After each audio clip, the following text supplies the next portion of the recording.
ভারত বাংলাদেশ সীমান্তে 12 জন বাংলাদেশি গ্রেপ্তার, রানীতলা থানা পুলিশের হাতে। জানিয়ে রাখি আপনাদের এই মুহূর্তের সবচাইতে বড় খবর, ভারত বাংলাদেশ সীমান্তে 12 জন বাংলাদেশি গ্রেপ্তার, রানীতলা থানা পুলিশের হাতে। পুলিশ সূত্রে জানা যাচ্ছে ভারত বাংলাদেশ সীমান্ত লাগোয়া এলাকা রানীতলা থানার অন্তর্গত সীমান্ত এলাকায় নাজির চক ব্রিজের কাছে এই 12 জন বাংলাদেশিকে নাকা চেকিং এর সময় ধরা হয়। রানীতলা থানার বিচক্ষণ ও তীক্ষ্ণ কর্তব্যপরায়ণ মানুষের সেবক এলাকার প্রশংসনীয় ওসি অরিজিৎ ঘোষের নেতৃত্বে রাত্রিতে নাকা চেকিং চলছিল। সেই সময় ওই 12 জন বাংলাদেশি ভারতে কর্মের জন্য অবৈধভাবে বর্ডার পার করে। গ্রামের ভেতরে প্রবেশ করার সময় তাদেরকে হাতে নাতে পাকড়াও করে রানীতলা থানার ওসি অরিজিৎ ঘোষ এবং তেনার পুলিশ টিম।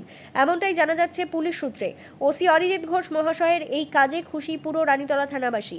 পুলিশ সূত্রে আরও জানা যাচ্ছে যে 12 জন বাংলাদেশিকে ধরা হয়েছে, তাদের বাড়ি বাংলাদেশের রাজশাহী জেলা গোদাগাড়ি থানা এলাকার মধ্যে। তারা অবৈধভাবে বর্ডার পার করে ভারতবর্ষের বিভিন্ন জায়গায় কাজ করার জন্য তারা ভারতে এসেছিলেন, এমনটাই জানা যাচ্ছে পুলিশ সূত্রে। রানীতলা থানার পক্ষ থেকে আজ তাদেরকে জেলাতে পাঠানো হলো। ওখান থেকেই 12 জন বাংলাদেশিকে হোল্ডিং সেন্টারে পাঠানো হবে, এমনটাই জানা যাচ্ছে পুলিশ সূত্রে। এই বিষয়ে পরবর্তী কোনো আপডেট পেলে আপনাদেরকে জানাবো। এই ভিডিওটি যারা দেখছেন ভিডিওটি শেয়ার করবেন, চ্যানেলটি লাইক করবেন আর সাবস্ক্রাইব করবেন।